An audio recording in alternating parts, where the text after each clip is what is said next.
Hey, Soul Stories fam.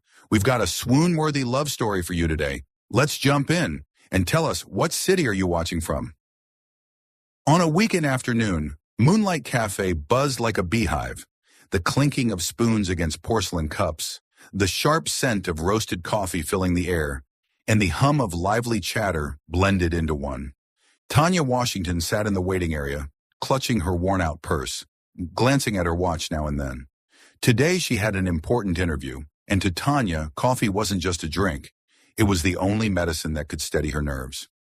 Just one small cappuccino, she muttered, counting the crumpled bills in her wallet over and over.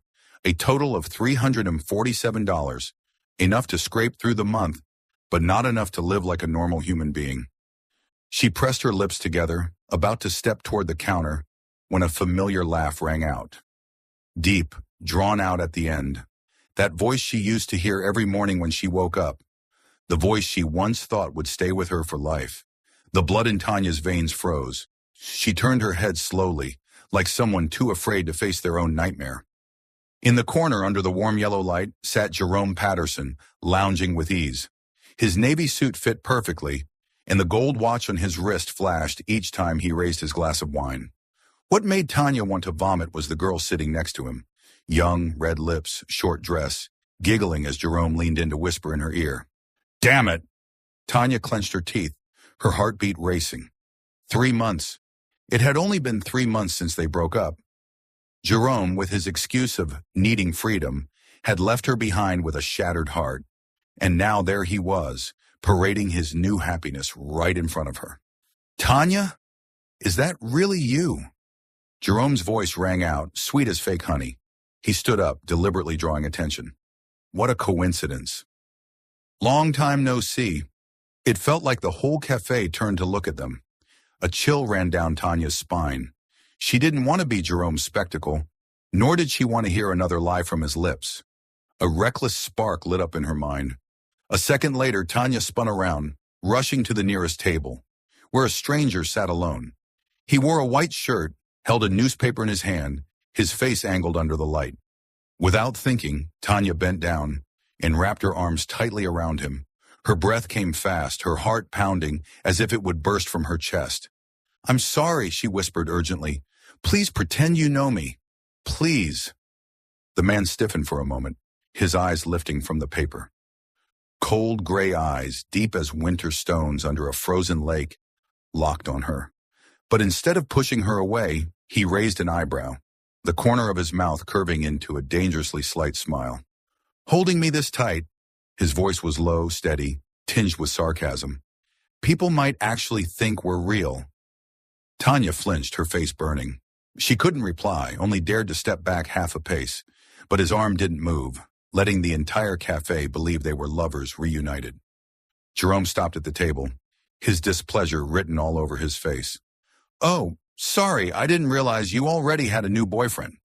Tanya swallowed hard, wanting to object, to speak the truth, but the man's cold gaze next to her seemed to silence her. He calmly folded the newspaper, placed it on the table, and looked up at Jerome. "She's busy. If you don't mind, we'd like to continue our unfinished conversation." Jerome froze. For a moment, his usual arrogance vanished. Awkwardly, he turned away, dragging his new girlfriend back to their table. Tanya exhaled in relief, her legs trembling. She gently pulled her hand away, mumbling, "Thank you. I'm sorry for bothering you. I really didn't." "Interesting," the man cut in, his voice even, as if he'd just watched a play. He leaned his arm on the table, his eyes glinting with an unreadable smile. "An impromptu performance, directed by you. I didn't expect to land the lead role for free." Tanya wished she could sink into the floor. She stammered, I just... Running from the past?" He tilted his head. "Or trying to make your ex jealous?" "No, She clenched her teeth, mustering all her courage. "I just didn't want to see him anymore. That's all." The man paused for a beat, then gave a slight nod. "Got it." He rose to his feet, tall and composed, slipped an arm around her shoulders, and guided her out of the cafe, while Tanya followed helplessly under Jerome's gaze. Before leaving, the man narrowed his eyes, leaving Tanya stunned with one last remark. Next time you want to hire an actor, give me notice. I don't work cheap. Tanya's jaw dropped as she watched his figure disappear past the glass doors. She had never seen anyone so arrogant. Yet for some reason, her heart was beating faster than usual. She had no idea that this embarrassing encounter was only the beginning of the sweet chaos destiny had in store. The next morning, Tanya studied herself in the foggy mirror of her tiny rented room.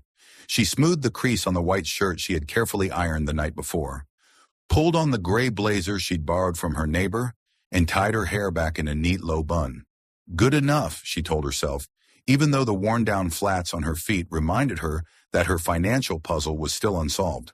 The sign Everett and Low CPAs hung quietly above a row of red brick buildings, the kind of simple wooden plaque small accounting firms often used. Inside, the reception smelled faintly of fresh paper and overly strong coffee. A printer hummed in the corner. A tiny cactus sat beside a posted rule. Do not leave client documents on the desk overnight. Good morning. I'm Tanya Washington. I have a 9:30 interview with Ms. Nora Patel, Tanya said, keeping her voice steady. The receptionist smiled. Yes, please have a seat. Miss Patel is finishing a quick meeting with a partner. Partner? Tanya frowned slightly but quickly reminded herself, small firms needed partners to survive. She gripped her folder tightly. Resume, QuickBooks certification, a few recommendation letters, and one handwritten note. Talk about reconciling bakery petty cash. The most significant case. The interview room was plain, a wooden table, 2 chairs, and a whiteboard. Nora Patel, mid-30s, sharp but friendly, entered, followed by a graying man in glasses. Probably Mr. Everett. Tanya stood to greet them, suppressing the nervous shiver running down her spine. Thank you for being on time, Nora began. We'll start quickly with a small case. You have 30 minutes to identify why this balance sheet is off by $2,317 compared to the bank reconciliation. A printed sheet slid across the table. Tanya inhaled deeply, scanning the lines. Cash, receivables, inventory, depreciation. A scrawled note in the margin read, Vendor credit applied. She penciled arrows connecting dots. Misapplied vendor credit? Or bank fees left unreconciled? Her mind snapped into gear. Would you like a calculator? Mr. Everett asked. No need, thank you. I prefer sketching assumptions first, then confirming, Tanya replied, her hand moving constantly. She traced back through the ledger. An ACH payment of $1,160 appeared twice, once in the cash book and once in the period-end adjustments, while a $3 bank fee was posted to the wrong month. Additionally, a $1,154 write-down of spoiled goods had been misclassified as a purchase instead of a cost of goods sold. I believe the discrepancy comes from a duplicate vendor credit of $1,160 and the minus $3 bank fee posted in the following month, Tanya said calmly, lifting her gaze. That totals $1,163. The remaining $1,154 comes from recording spoiled goods as purchases instead of COGS, causing inventory and expense mismatches between books and reconciliation. If we reclassify the $1,154 from purchases to COGS, remove the duplicate $1,160, and move the $3 fee into the correct month, the sheet balances. Nora squinted, intrigued. Write out the proposed entries. Tanya scribbled 3 quick lines in pencil, presenting each adjustment with practiced ease. The room was so quiet she could hear the air conditioner hum. Good, Nora nodded. Now we'll move to the interview. The door opened. A breeze swept in along with a faint smoky cologne. Tanya looked up, and her heart dropped like a stone. White shirt, tall frame, face with those cold gray eyes. Ethan Cole. Yesterday's newspaper still seemed folded in the calm weight of his stare. Apologies for being late, he said evenly to Nora and Mr. Everett, his low, husky voice neither loud nor soft, but enough to make everyone straighten unconsciously. I only need 5 minutes. After all, Cole Capital is considering additional investment in this digital accounting workflow project. Tanya's grip on her folder tightened. The awkward, humiliating feeling from Moonlight Cafe came rushing back like an icy wave. Not him, not here, too. But there he was, unbuttoning his jacket, taking a seat across from her, as though the room already belonged to him. Those gray eyes brushed over her for a second. The corner of his lips lifted, a smile both polite and dangerous. "Ah," Ethan said slowly. "So it's you." Nora glanced between them, surprised. "You two know each other?" Tanya opened her mouth to deny it, but Ethan spoke first, calm and deliberate. "Yesterday, I watched an improv performance at Moonlight Cafe. The lead actress delivered quite the hug. The air froze. Tanya's ears burned. She drew in a breath, steadying herself. That was an accident. I apologize for troubling you." Ethan leaned back, crossing one leg over the other, his gray eyes gleaming with familiar mockery. "If you're that good at acting, you must be just as clever with accounting." A thin spark shot down Tanya's spine. She lifted her chin. "If you want to assess my abilities, please look at my test," she said firmly. "But if you want to comment on my character, I'd appreciate you using more than a single moment of panic." Nora coughed lightly. Mr. Everett looked at Ethan as if reminding him that this was still their interview room. Ethan only raised his brows, amused. "Fair enough," he said curtly. "Your test was decent." Tanya bit the inside of her cheek to stop herself from rolling her eyes. "Decent, sure. Thanks for the generosity." Nora steered the discussion back.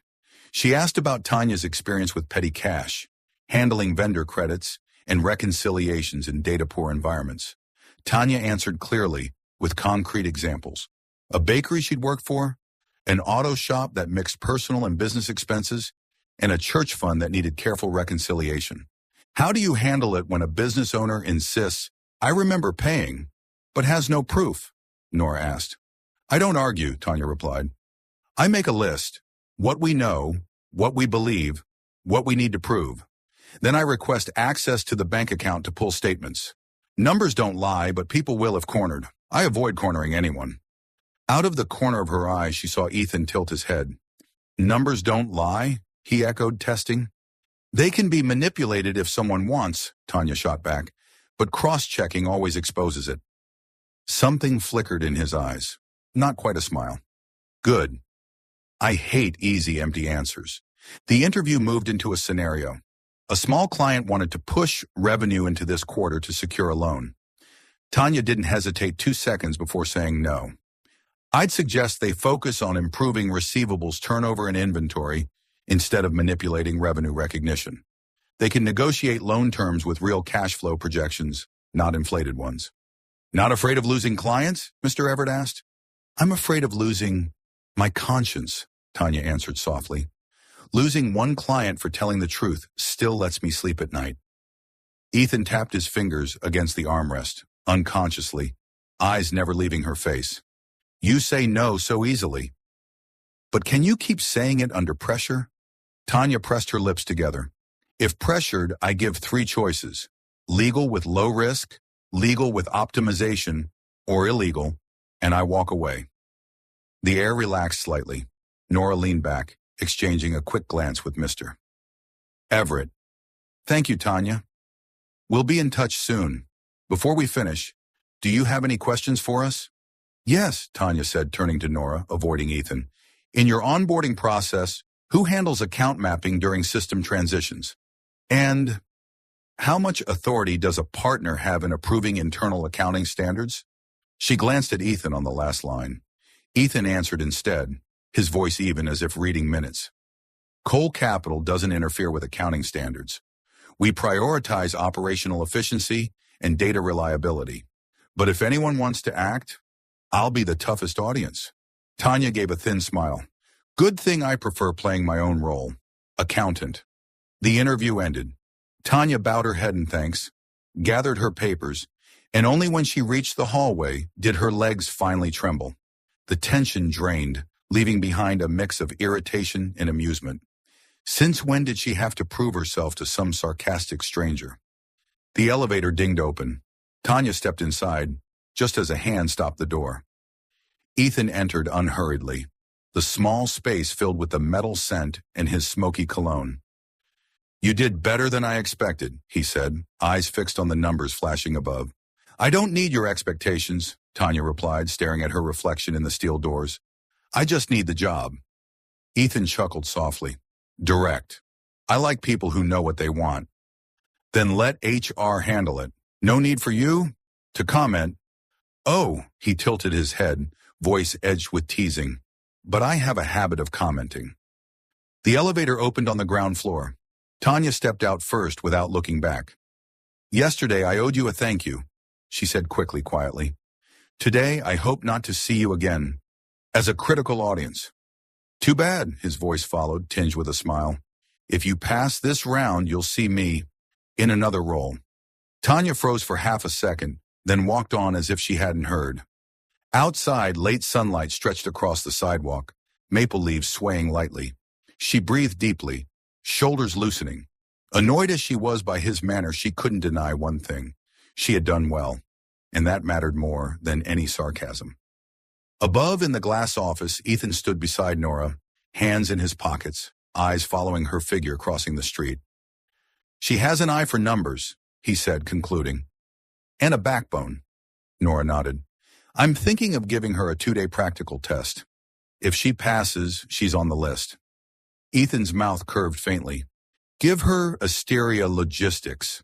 Their books are a mess. Let's see how she performs with thousands of transactions." Nora shot him a look, half teasing.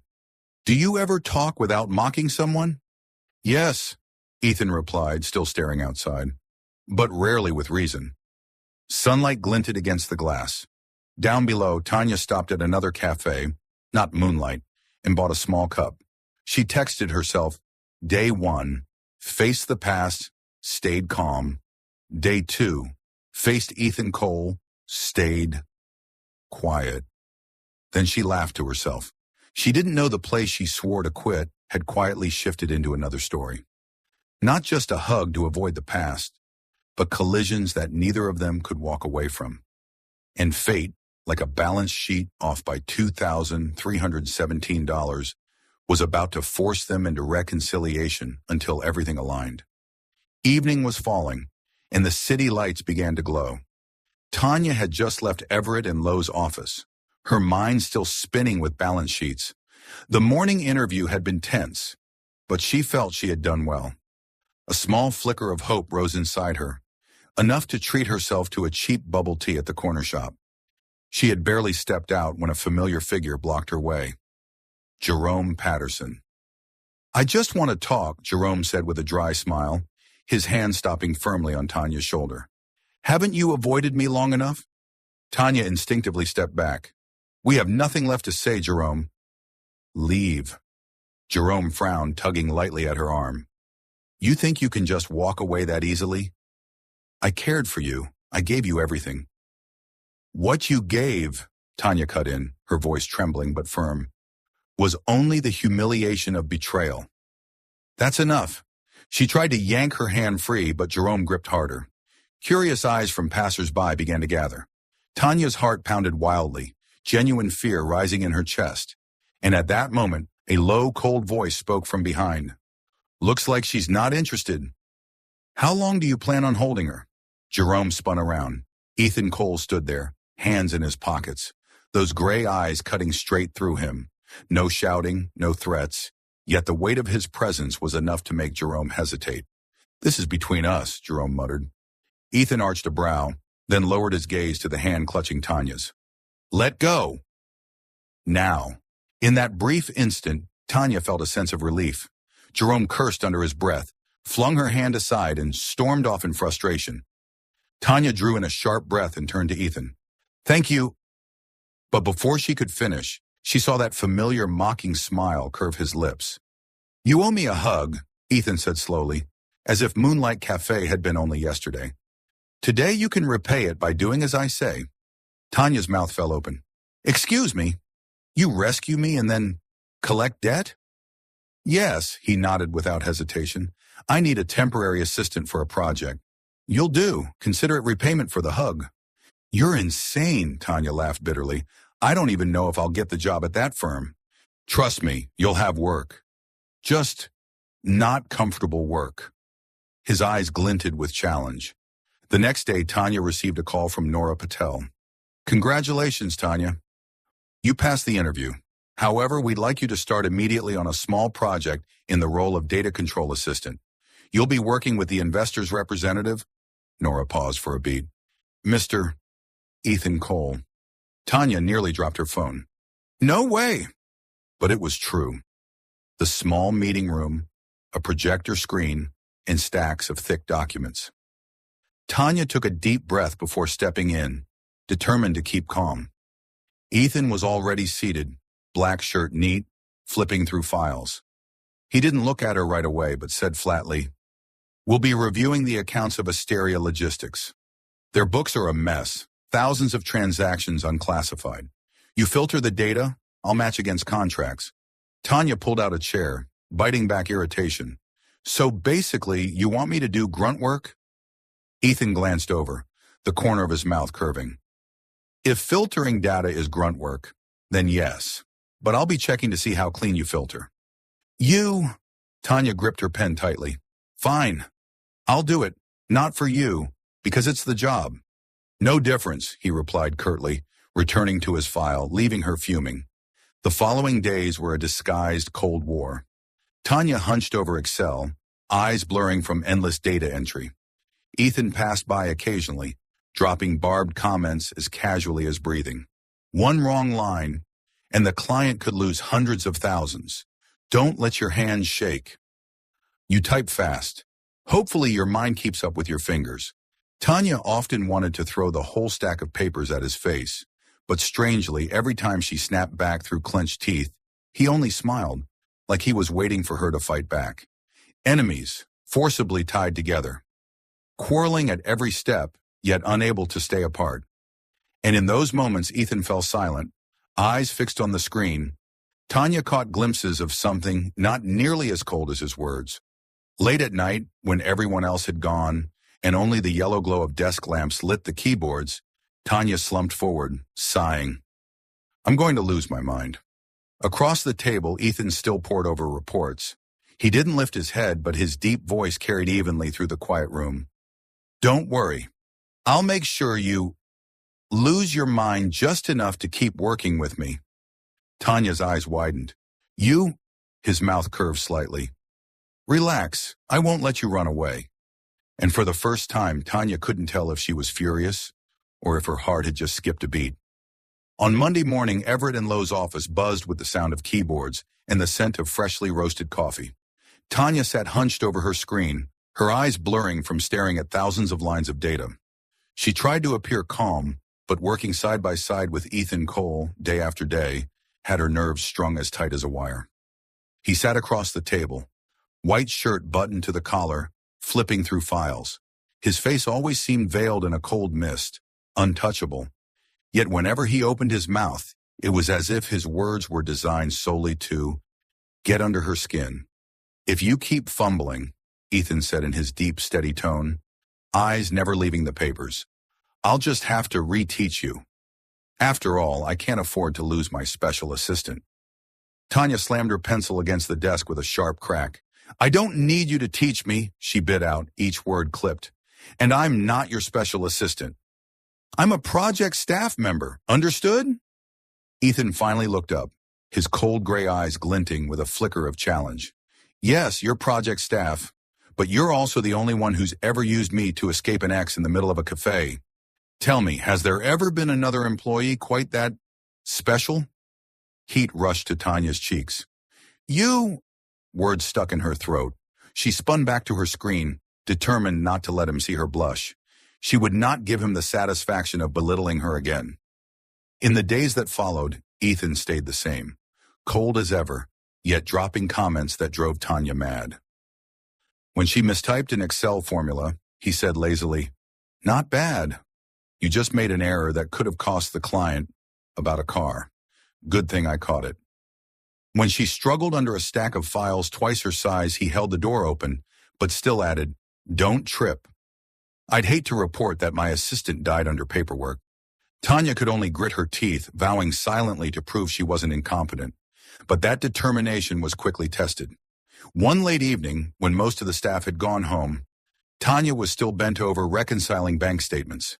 The dull headache she'd had all day sharpened into fever. Her forehead burned, her vision blurred. She tried to finish the last few lines, but her fingers shook, and finally her body collapsed against the desk. The clatter of her pen hitting the floor made Ethan look up. Seeing Tanya slump over, his expression shifted instantly. He strode over, pressing his hand gently to her forehead, burning hot. "Stubborn," he muttered under his breath, low enough for only himself to hear. Without complaint, he draped his jacket over her and lifted her easily into his arms, as though she weighed nothing. The few employees still lingering in the office stared wide-eyed as Ethan Cole, the man infamous for his icy demeanor, carried a small woman in his arms, his face set in grim silence that seemed to block out every gaze. His car cut through the night. Inside, Tanya stirred faintly, drifting in and out, catching the scent of his smoky cologne and the deep murmur of his voice. "Sleep. I won't let you collapse here." When Tanya opened her eyes, she saw a stark white ceiling and the sterile glow of fluorescent lights. A hospital. Beside her, Ethan sat in a chair, sleeves rolled up, his eyes closed as if he'd been awake all night. She shifted slightly, the blanket slipping down. Ethan's eyes snapped open immediately, and for a fleeting moment, his usual icy gaze melted into something closer to concern. "Finally awake," he said, his voice gentler than usual. But then, almost instantly, he slipped back into his familiar mask, leaning against the chair. "Don't get the wrong idea. I just don't want my employee dying before the deadline." Tanya pressed her lips together, her heart skipping a beat. She wanted to argue, but no words came to mind. She only turned her head away, hiding the faint, weak smile tugging at her lips. In that moment, she realized something. Behind his cold facade, Ethan wasn't nearly as merciless as his words claimed, and that was, perhaps, the most dangerous thing of all. Monday morning, Everett and Lowe's office rattled with the sound of keyboards, like steady rainfall. The photocopier buzzed, and the scent of slightly burnt coffee drifted down the hallway.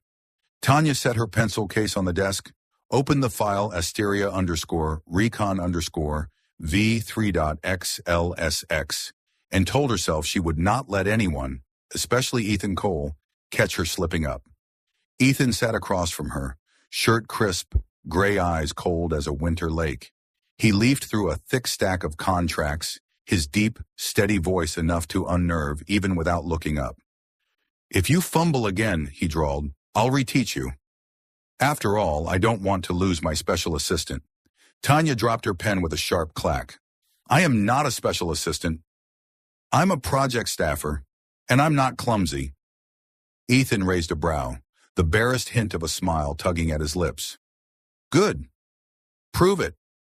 She swallowed her anger and turned back to the spreadsheet. "Fine. I'll prove it with numbers, not words. Cash inflows/outflows, inventory recognition, vendor credits, bank fees, everything slotted together like puzzle pieces." Occasionally, he walked behind her, paused for exactly 3 seconds, and dropped a line sharp enough to make her want to slam her keyboard. "Oh, you just saved Asteria enough to buy a mid-range car. Don't expect me to hand one over." That formula has an extra space. Spaces are the enemy of reconciliation. Had lunch yet? Don't blame Excel if your blood sugar crashes. "Yes, Your Honor, the toughest judge," Tanya muttered under her breath, though she kept her head down, determined to finish. By noon, Nora had emailed draft reconciliations for April and May, due by the end of the day. Tanya rummaged in her drawer for instant noodles, her stomach grumbling faintly. Instead, she gulped a second cup of coffee, her stomach twisting in protest. Later. Eat later. By 4 o'clock, the AC blasted, dropping the temperature. A chill prickled down her neck. She tugged on her cardigan, but her head felt heavy, her vision blurring for half a second before snapping back. Not now. From across the room, Ethan stood with Mr. Everett, speaking in low tones. His gaze slid to Tanya, holding for a beat. "Nora," he said evenly, "give her an extra hour on the deadline. I need her to recheck the vendor Northline transactions." "Urgent?" Nora asked. No, Ethan replied, eyes fixed on Tanya's screen. But it needs to be clean. Tanya heard him, irritation flaring hot. I can check it, she said quickly. No extension needed. Ethan turned fully toward her. Don't push when it's unnecessary. A smart person knows when to stop. I'm not stopping, Tanya snapped, fingers already moving through the reclass journal sheet. He said nothing more, only set a protein bar beside her mouse. This isn't a bribe, he murmured. It's so my employee doesn't collapse from hunger. You're overreacting, Tanya gritted. I dash. Her words cut off as dizziness crashed over her, like someone had flipped a switch. Darkness edged her vision. Her ears rang. The cursor skittered aimlessly across the screen, and Tanya slumped forward, her forehead hitting the cold desk. The first sound she heard was someone calling her name softly. Tanya. Then the scent of smoky cologne and freshly laundered cotton. A hand brushed her forehead. Cold. No, blazing hot. The heat was radiating from her own body. She tried to say, I'm fine, but her lips were dry, her throat raw. Stubborn, that voice muttered. No sharp edges this time, only a restrained urgency. Nora, I'm taking her to the hospital. Push today's schedule, and anyone who touches her files loses their bonus this month. Does Tanya have family nearby? Nora asked, panicked. Me, Ethan answered. For now. He bent down, slid his arms beneath her, and lifted her effortlessly. Tanya, half conscious, felt the steady beat of his heart, his suit jacket draped over her, like a thin blanket. The whispers of employees, the ding of the elevator, the thud of a car door closing, night air rushing through cracks, the city's smell mixed with distant horns. Don't fall too deeply asleep, his voice rumbled close to her ear, steady, certain. We're here. The ER gleamed sterile and cold. A nurse took her temperature as the blood pressure cuff tightened around her arm. Fever's at 102.2, the nurse said. Mild dehydration, 4 fluids. Family, sign the paperwork. Relationship to patient? The clerk asked. Ethan hesitated for half a second, the only hesitation of the day, before replying, Supervisor. Calmly, he took the pen, signing as if it were just another contract. I'll cover payment. The fourth drip ticked slowly. Tanya drifted in and out of fever dreams, catching glimpses of the man sitting by her bed, elbows on his knees, fingers interlaced. He leaned forward slightly, forehead resting on the back of his hand, as if listening to the steady beep of the monitor. The light cast across his cheek, softening the sharpness of his eyes. She sank back into darkness. When Tanya woke fully, she saw a white ceiling, green curtains, and a reclining chair pulled up beside her bed. Ethan slept in it, sleeves rolled, tendons visible at his wrist. His suit jacket lay draped across her legs. Next to it, a small paper bag. Bottled warm water, soft bread, fever medicine, and, somehow, even a phone charger identical to hers. Tanya stared, bewildered. A strange feeling stirred, equal parts warmth and annoyance at being warmed. She tugged his jacket higher, so gently the chair only creaked faintly. Ethan stirred awake. Instead of his usual cold scowl, his first expression was alarm. He shot to his feet, checked her forehead with the back of his hand, then remembered himself, pulled away, and put his mask back on.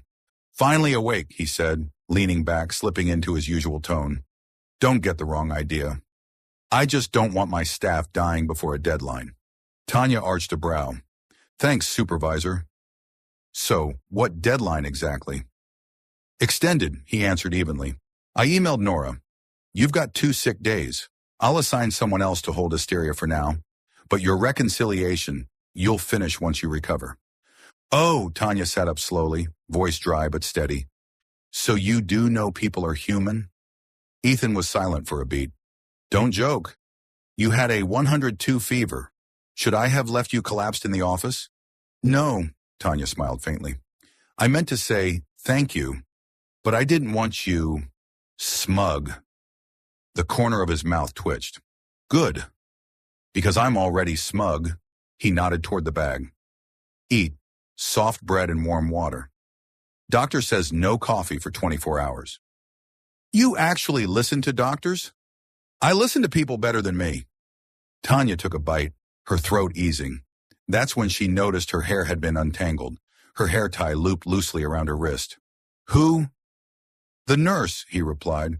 I just told them not to cut your cardigan for the IV. Looked too expensive for your salary. Was that an insult? No, an insult to your salary. He leaned back, composure restored. Tomorrow I'll have HR adjust the project stipend. Tanya let out a soft laugh, then winced at her headache. You always have to slip one unpleasant line in between 10 decent ones, don't you? Habit. He closed his eyes briefly, as if to hide the shadows under them. Cold outside, logical inside. Warm inside, Tanya blurted, then quickly turned away, pretending to read the medication label. Her heart stumbled. Don't react to a few kind gestures. He's still Ethan, the man whose mouth could cut steel. What was that? His voice was calm. I said, inside, definitely logical. She coughed. Can I leave yet? Observation until this afternoon. I'll take you home. He paused half a second. I'll be passing by anyway. No need, Tanya said quickly. I can go by myself. Ethan held her gaze long enough to make her blink. This isn't the time to argue. I'll take you. Think of it as preserving project efficiency. Sounds romantic, Tanya muttered, raising a brow. Of course, he replied, deadpan. I've always been romantic, in the way of balance sheets. For a moment both went quiet, then broke into small, short laughter. The sound thinned the invisible wall between them, a wall built from sarcasm, pride, and hidden kindness neither would name. Ethan rose, straightening his sleeves. Get some more rest. I'll be outside making calls. He walked to the door, pausing halfway, without turning. Tanya. What? Don't try to be strong to the point of stupidity. His voice dropped lower. When you need to, say it. The door closed softly. Tanya leaned back against her pillow, eyes falling to the jacket covering her legs, the smoky cologne still lingering. Her heart stirred faintly, like a droplet rippling across a quiet lake. She could still argue with him all day. She could still be annoyed at every biting remark. But in this moment, it was hard to deny. Ethan Cole wasn't just cold. He was cold outside, and dangerously warm inside. The kind of warmth that chipped away at defenses without her noticing. Tanya pulled the blanket to her chest, telling herself not to read too much into a man taking her to the hospital, sitting all night by her bed, buying a charger, and warning her off coffee. Just work. Just project efficiency. She smiled weakly. Sure. And just a heart that had skipped a beat. That night, the 28th floor offices of Cole Capital were nearly empty. The open workspace was illuminated only by the hallway lights, casting long strips of brightness across the floor. After 2 sick days, Tanya had returned to catch up on deadlines. Nora had given her extra time, but Tanya still wanted to finish the Asteria Logistics reconciliation before going home.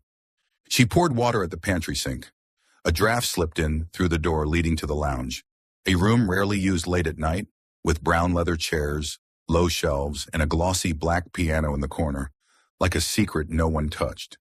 At first, the sound was so soft that Tanya thought she imagined it, a string of simple notes, unshowy, like someone speaking in whispers. Then the melody widened, fuller, rounder, each chord falling gently but weighty, like summer rain. She froze at the doorway, cup still in hand. The lounge lights glowed dimly along the walls. Outside, city lights streamed through the glass windows, painting silver streaks across the piano lid. Ethan sat there, body angled, sleeves rolled past his elbows, fingers brushing the keys with the precision of someone used to counting numbers. Yet not dry, not cold. Music made his face different, less sharp, less guarded. She stood still, listening to the piece as if she had wandered into a memory she didn't own. When the music stopped, Tanya realized she'd been holding her breath. She set the cup down on the shelf, ready to leave, when the piano bench creaked. Ethan didn't look up, but his voice carried low and clear. How long are you planning to stand there? Tanya froze. Sorry, she whispered. I heard the music. I didn't think it was you. Ethan tilted his head, gray eyes catching hers in the half-dark, already glinting with knowing irony. Believe it or not, Besides compounding interest, I can play 3 songs. Enough when necessary. Doesn't sound like just enough, Tanya replied softly. Sounds like something you actually understand. He paused, fingers resting lightly on the keys. Maybe, he said, then pressed a short, unfinished phrase like a question left hanging. What are you doing here this late? Catching up. She lifted her cup of water as a harmless excuse. And you? Couldn't sleep. His tone was matter of fact. The piano helps me sort my head, like reconciling a bank statement. Tanya let out a small laugh. You needing to sort your head? A few things, he said without smiling. Things Excel can't hold. She stepped closer, then stopped. Her gaze drifted to the music stand by the piano. An old sheet, edges creased, faint pencil slurs. At the yellowed top corner, a line of slanted handwriting. L-. Don't rush this part. The first letter was capitalized. The rest was faded ink. You've played long? Tanya asked, trying to keep her voice neutral. No, Ethan answered, gently opening and closing the lid, as if wavering between 2 states. Someone taught me. Was she good? He looked straight at her. In his eyes, something like a smile, though not for the present. The best, he said. I thought I had no talent. She told me, you have plenty of hands, just not enough patience. Silence filled the room again, only the hum of the city outside. Tanya inhaled slowly. She was? The question faltered, too intrusive. She bit her lip. If you don't want to say, it's fine. Ethan clasped his hands in his lap. When he spoke, his voice was flat as usual, but each word fell slowly. Lila, he said, we were engaged 3 years ago. Tanya stood still, her heart sinking a beat. An accident, he went on in the same even tone. One rainy night, oil slick at the curve. I was driving behind. By the time I reached her, he stopped, eyes shifting to the window, where an LED billboard flashed green, white, red, green. Fast enough to stop any last words, slow enough to remember every useless detail. He spoke like narrating to a stranger. No drama, no words like pain or loss, just facts. But the way his fingers dug into the back of his other hand betrayed the calm. Tanya stepped closer, her palms damp. I'm sorry. The phrase felt hollow. She swallowed. No one deserves to go through that alone. Ethan tilted his head, then gave a dry smile. You hugged me once, and now think you have the right to ask about my private life? Tanya stiffened, heat rushing to her face. She stumbled back half a step. I didn't mean... I know, he cut in, with a faint sigh, as if surprised himself at saying so much. But I don't like pity. I'm not pitying you, Tanya replied quickly, steadying her voice. I just respect it. Ethan said nothing. In the dimness, his eyes lost their usual sharpness. They sank deep like a dry well, bare at the bottom, rough but real. After a long pause, he nodded slightly. She left this piano, he murmured, running a slow finger across the lid, as if afraid to scratch the lacquer. I didn't touch it for a year. Played one note once, shut it again. That note stayed in my head for a week. When I reached the second phrase, I realized I didn't want to lose the first anymore. So, here I am. Starting over slowly, Tanya whispered, like learning to breathe after you've been winded. Ethan looked at her, neither agreeing nor denying. He nudged the bench aside, gesturing. Sit. I don't play, Tanya protested, waving her hands. You don't need to, he said. Just turn the pages. When I nod, hesitant, she sat at the edge of the bench, leaving a proper distance. Ethan set his hands on the keys, repeating the earlier phrase, this time steadier, with intention, with reply. When he nodded, Tanya turned the page. The sound of paper crackled oddly loud in the dim room. On the third page corner, faint pencil notes again. Don't skip the silence. Silence is music too, she read silently, then smiled. Ethan stopped playing and glanced over. What's funny? She wrote the way I talk, Tanya said. I tell bakery clients not to stuff numbers, just to balance. Leave white space to breathe. Balance sheets need silence too. Ethan let out a breath of soundless laughter, lips quirking faintly. Silence in books usually means errors. In life it doesn't, Tanya replied, startled at how intimate she sounded. She quickly corrected, I mean, sometimes pausing is how you move forward. He didn't tease. The piece ended on an open chord, neither happy nor sad, like a door left ajar. Ethan lifted his hands, not looking at her, murmuring, It's late. Tanya stood, returning the sheet to its place. She almost said, Get some rest, but stopped. Polite phrases felt unnecessary here. She picked up her cup, stepping back toward the door. Ethan, she said softly. He looked up. Thank you for telling me. I won't bring it up again if you don't want. Don't, he answered, voice slightly hoarse. But don't act like you never heard. Her chest tightened. She nodded. Okay. He rose, gently closed the piano lid. The soft click echoed. Then he grabbed his coat and walked with her to the door. The hallway was empty, sensor lights blinking on in clusters as they passed. At the elevator, he pressed the button, hands in pockets, his face wearing the familiar, cold CEO mask. Come 20 minutes late tomorrow, he said, eyes on the display. You still have medicine. Don't push it. Tanya tilted her head. Are you caring? No, he replied with a faint smirk. I'm preserving efficiency. Right. Romantic in the way of balance sheets, Tanya echoed his old joke, and for the first time saw him actually smile. A small, fleeting reflection on glass. The elevator opened. They stepped in, standing at opposite corners like two magnets pulling and repelling at once. From the stainless steel reflection, Tanya saw herself. Low ponytail, eyes still tired but brighter than days before. And him, shoulders straight, posture impeccable, but eyes in the mirror carried loneliness. When the doors opened at the lobby, Tanya stepped out first, then turned back quietly. Get some sleep. Tomorrow keep playing 3 songs. Ethan leaned against the frame, hesitating a beat between distance and words outside his checklist. At last he chose half-joking safety. Fine, but don't think page-turning counts as a KPI. Then add it, Tanya retorted, pursing her lips. New KPI, preserve silence. The doors shut, slicing a thin line of light between them. Tanya walked through the lobby, night air brushing her face, the faint scent of old rain lingering from the afternoon shower. Inside her chest, a note hung unresolved. Not sharp, not heavy. Just there. Cold outside, warm inside. She had once joked about him like that. Tonight, hearing those notes, stubborn yet tender, she knew it wasn't a joke anymore. And that was the dangerous part. The cold exterior warned people away, but the warmth hidden inside made them want to stay. Loving this story. This story belongs to Soul Stories. If you see it anywhere else, please come back to our official channel to enjoy it in full.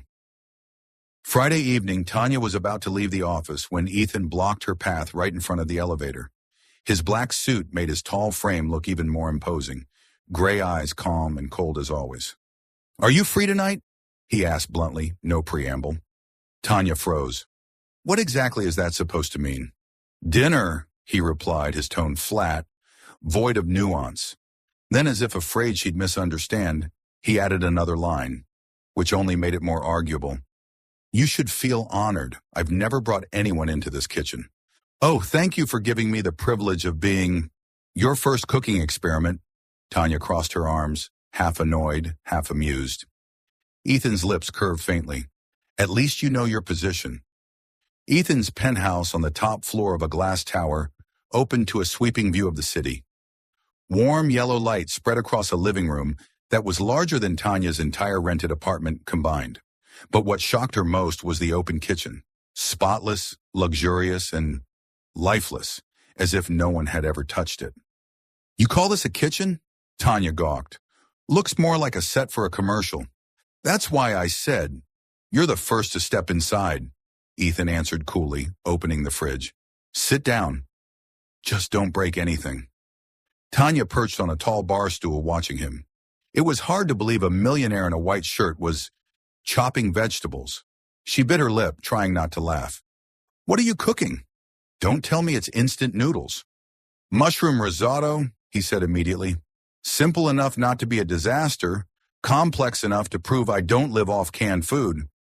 Tanya burst out laughing. You actually need to prove that? Ethan glanced at her, his eyes holding a flicker of challenge. Are you laughing at me? No, Tanya raised her hands. I'm just impressed. Cold in the office, but apparently you can stand in a kitchen too.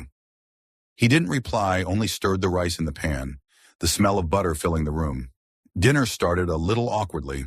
Tanya ate while glancing around the apartment, everything dark-toned, gray upon gray, searching for something to say. At last she blurted, Do you realize everything in here is gray? Gray walls, gray chairs, gray rug. What are you trying to do? Turn yourself into a statue? Ethan looked up, one brow raised slightly. Gray is neutral, safe. Safe, sure, but boring. I bet you've never once tried buying a yellow pillow or a floral painting. He let out a short laugh. I don't need rose print pillows to sleep. Right, you only need balanced sheets to lull you to bed. Tanya shot back, teasing. Ethan paused for a second, then actually laughed. Not long, but real, making Tanya lift her head in surprise. In that instant, his face wasn't a wall of ice, but that of a normal man, even approachable. I don't remember the last time I laughed during dinner, Ethan admitted, his voice lower. Tanya propped her chin on her hand, her eyes softening. Well, consider tonight the solution to your emotional balance sheet. He looked at her longer than usual, as if about to argue, but then let it go. Dinner ended with a hastily opened bottle of wine. Tanya, slightly tipsy, freely shared stories from childhood, like the time she miscalculated her class's petty cash, lost the candy fund, and got chased around the schoolyard by classmates. Ethan listened, his eyes brighter than usual, nodding now and then, even chuckling softly.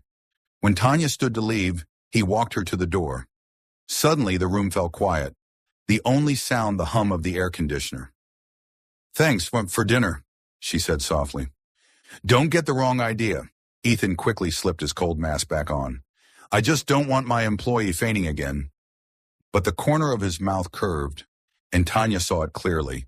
No matter how much he denied it, Ethan Cole was not nearly as cold as he pretended to be. She stepped into the elevator, her heart trembling lightly, while he stood in the doorway, gray eyes following her, quietly keeping just enough distance. On Monday morning, Tanya hurried into the office building with a stack of files in her arms. Just as she stepped out of the elevator, a familiar face was waiting at the reception desk. Jerome Patterson. He wore a light-colored suit, a bold red tie, and was still polished and overly confident. A half-smile spread across his face the moment he saw her. Tanya, Jerome drawled, I had to wait all morning just to catch you? Tanya exhaled sharply and quickened her pace. What are you doing here? This is a workplace, not your stage. Jerome arched his brows, keeping stride beside her. I just want to talk. I know you haven't forgotten me, Tanya. You can act cold, but deep down... I forgot a long time ago, Tanya cut in, her voice firm but trembling slightly. Jerome gave a thin smile, leaning closer to her ear. If you'd forgotten, why do you panic every time you see me? Why do you still blush, just like when we were together? Tanya froze. Her heart tightened, not because his words were true, but because of the fury of having her past dragged back into the present.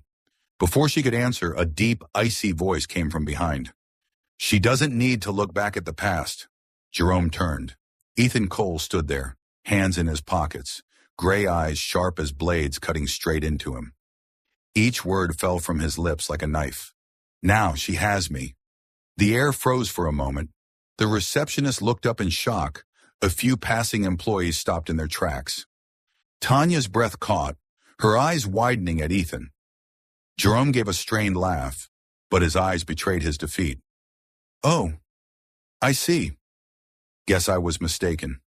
Straightening his tie, he backed away awkwardly, leaving Tanya's heart racing. Silence lingered. Tanya wanted to say something, but Ethan had already turned toward her, his expression cool and indifferent again, as if his words just now had been nothing more than business. Don't misunderstand, he said, voice steady and low. I just don't like being disturbed. Tanya's throat tightened. Logic told her not to be foolish, that he only stepped in because of the situation. But her heart refused to listen. It pounded faster, louder, chaos erupting, as if the words, "Now, she has me," were still echoing in her ears. She turned away quietly, hiding the heat burning in her cheeks. Ethan Cole. Was he truly cold, or was he the one throwing her heartbeat into chaos? All week long, the Asteria Logistics project entered its final stretch. Tanya's eyes were glued to Excel sheets, flipping through contracts, checking each line of data. The pressure was crushing, but she pressed on. That night, the office was lit only by a few dim lamps.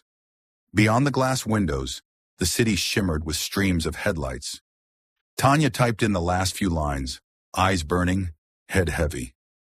Just finish this and go home, she told herself. But as soon as she closed her eyes for a moment on the lounge sofa, she slipped into sleep. Ethan walked out of a small meeting room, a stack of files in hand. He froze when he saw Tanya curled on the sofa, her jacket slipped to the floor.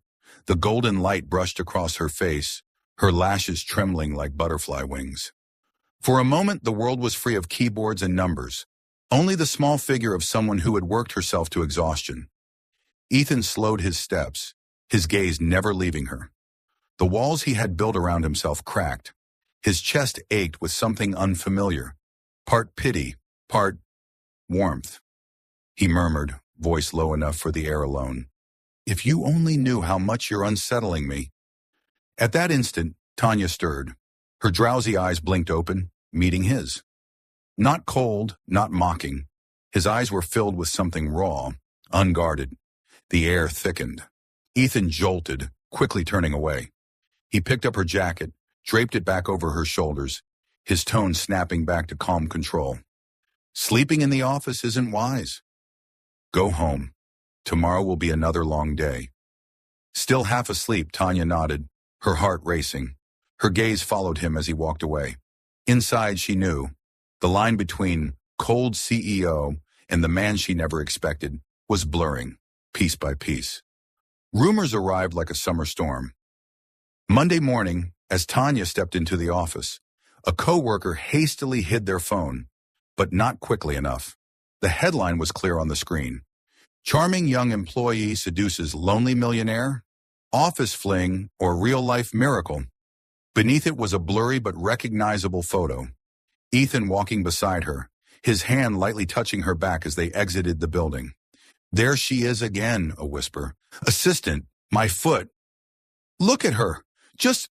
Another voice cut off quickly as Tanya walked past. She held her head high, straighter than usual, but her ears burned. Every stare, every murmur, pierced her like thorns. By noon, Nora called Tanya into the conference room. Mr. Everett was already seated, his face heavy. Tanya, you know, Nora began carefully, we're just a small firm. Partnering with Cole Capital is vital for our reputation. But clients have started asking questions. They fear the tabloids will drag us into scandal. Mr. Everett sighed. Perhaps it's best we suspend your subcontract for now, at least until this blows over. The words hit like a knife to Tanya's chest. She clenched her fists, forcing her voice to remain calm. I understand. That afternoon, Ethan strode into the office, a newspaper in hand. He slammed it onto Tanya's desk, his voice sharp. Ridiculous. These tabloids. What did you do to make them follow you? Tanya looked up, eyes red but defiant. I didn't do anything. I was just standing next to you. Ethan's eyes darkened. He was silent for a few seconds, then delivered the cruelest blow. If you're this fragile, you won't last long. Tanya went cold. She stared at him, her eyes asking silently, do you really think I'm nothing but a burden? She drew a deep breath, gathered her files, and stood. Fine. If that's what you think, I'll prove I'm not fragile. But I'll do it, without standing behind you. With that, Tanya walked straight out of the office. Ethan's hand clenched white around the edge of the desk. In his gray eyes, the anger no longer burned at the tabloids or the rumors, but at himself, the man who had just pushed her away with the harshest words. News that Tanya had handed in her resignation reached Ethan on Thursday morning. He walked into the office and stopped dead at the familiar desk across from his, now empty. No chipped porcelain coffee mug, no little notebook with messy scribbles, no girl frowning at her screen as she keyed in numbers. All that remained was a neatly folded piece of paper. Thank you for the opportunity. I need to walk my own path. Tanya. Ethan stood frozen, his hand crushing the note until it wrinkled. His chest tightened, an odd sensation washing over him, like the air around him had just been sucked dry. He went to her apartment, an old building on a narrow street. The door was ajar, and inside lay emptiness. Cardboard boxes scattered across the floor, the cheap sofa gone, the room chillingly bare. Ethan had never felt panic like this before. The man always praised for composure, coldness, and control. Now couldn't control one thing, Tanya's absence. He remembered every silly grin when she spilled coffee, the way her eyes lit up, chin propped on her hand, when she argued over a minor ledger entry. Her voice, stubborn yet warm, daring to defy him until she blushed when he smirked. And the moment he called her weak, everything rushed back, leaving him hollow, hurting. That afternoon, rain poured over the city like a flood. Ethan drove aimlessly through familiar streets, the headlights blurred by water. His heart tore at itself. I already lost Lila once. No, I can't let Tanya vanish too. And then, through the downpour, he saw her. Tanya stood on the curb, umbrella tilted, clutching an old suitcase tight. Rain splashed around her feet, her eyes distant as if searching for a place to go, but with nowhere to land. Ethan braked hard, leapt out of the car, rain soaking his shoulders. He reached her without thinking. Ethan! Tanya blinked in shock. What are you doing here? He didn't let her finish. Ethan pulled her into his arms, holding her so tightly it was as if he feared she would vanish. His voice was hoarse, breaking into the storm. Don't disappear from my life. I've already lost once. I can't survive another. Tanya stiffened, eyes wide. Her heart pounded wildly, not knowing if it was from the cold rain or the heat of his embrace. In that moment, all the sarcasm, the cold words, the teasing, collapsed. What remained was a man, for the first time, laying bare his fear of loss. And Tanya knew this moment would change everything. The heavy rain didn't stop that night. Ethan draped his coat over Tanya's shoulders and guided her into the car. The entire ride back, he was silent, glancing at her every so often, just to make sure she was really there, still by his side. The car pulled up in front of the Cole estate. Warm golden light spilled from the gates, rain shimmering against it. Ethan opened the door, held the umbrella, and led Tanya inside. The fireplace crackled in the living room, flames reflecting across his face, still stern, but stripped of its usual mask. Tanya cradled the hot tea brought by the housekeeper, her heart both warmed and unsettled. You didn't need to bring me here, she murmured. I can... No. Ethan cut her off, his voice low but firm. I can't leave you alone. Not anymore. Tanya looked up, caught by his eyes. No mockery, no indifference, only something so raw it tightened her throat. He drew a deep breath, then stepped closer. Tanya, I know I hurt you. I teased you, shut you out, because I was afraid of letting someone in again, only to lose them. He paused, eyes shutting briefly before opening again, so sincere her heart faltered. But the truth is, you've melted my heart. The room fell silent. Only the rain against the glass and the pounding of Tanya's heartbeat filled the air. Her lips trembled, her eyes stinging. The man before her was far from perfect, too closed off, too rigid, too sharp with his words. But it was exactly that clumsy fear that made his confession so genuine, she couldn't deny it. You, Tanya whispered, her voice trembling, you don't need to be perfect. Just honest.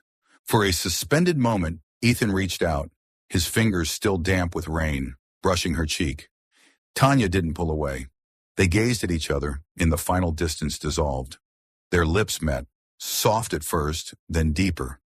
No longer the hurried embrace to escape at a cafe, but a beginning, warm, trembling, certain. When they parted, Ethan murmured, his lips against her forehead, "Don't leave again. Stay with me." Tanya smiled, her eyes glowing in the firelight. For the first time, she saw clearly. Behind all the ice, Ethan Cole was simply a man longing to be loved, and she was the answer. Months passed and spring arrived in the city. The skies stretched clear and radiant. Today, the small street buzzed with unusual excitement. In front of a newly renovated building, a red banner hung high, and rows of fresh flowers stood lined up along the entrance. The company's name gleamed brightly on the polished sign, Washington and Company. Accounting. Tanya stood at the doorway, dressed in a simple yet elegant office dress, her face glowing with a rare brightness. This wasn't just a new office. It was a dream she once thought she could never reach. And all of it had been possible in large part thanks to the man who had watched over her through every trial. Guests, friends, and colleagues arrived one by one with congratulations. Many were surprised at the boldness of the once small girl, now the official partner of Cole Capital in an independent firm, funded by Ethan himself. Amid the laughter and chatter, Tanya turned and found Ethan. He walked toward her, tall and steady among the crowd, his suit tailored perfectly as always. His familiar gray eyes, no longer cold, were softened with warmth the moment they met hers. He stopped in front of her, silent at first. Only when the crowd around them quieted slightly did Ethan take her hand, his grip firm, yet gentle enough to reassure her. "This time, you didn't hug the wrong person. You hugged the right one." The words rang out, not sarcastic, not teasing, but a declaration, solid and certain, before everyone present. Tanya laughed, her eyes stinging. Without another word, she threw herself into his arms. And this time the embrace wasn't to avoid something, wasn't to escape the past. It was to affirm a shared future. Applause broke out around them. Guests smiled, and even Nora and Mr. Everett nodded with pride. In Ethan's arms, Tanya felt his heartbeat sinking with hers. Under the dazzling lights of the grand opening, they held each other tightly, sweet, warm, sealing the story that had begun with an unexpected hug and became the embrace of destiny.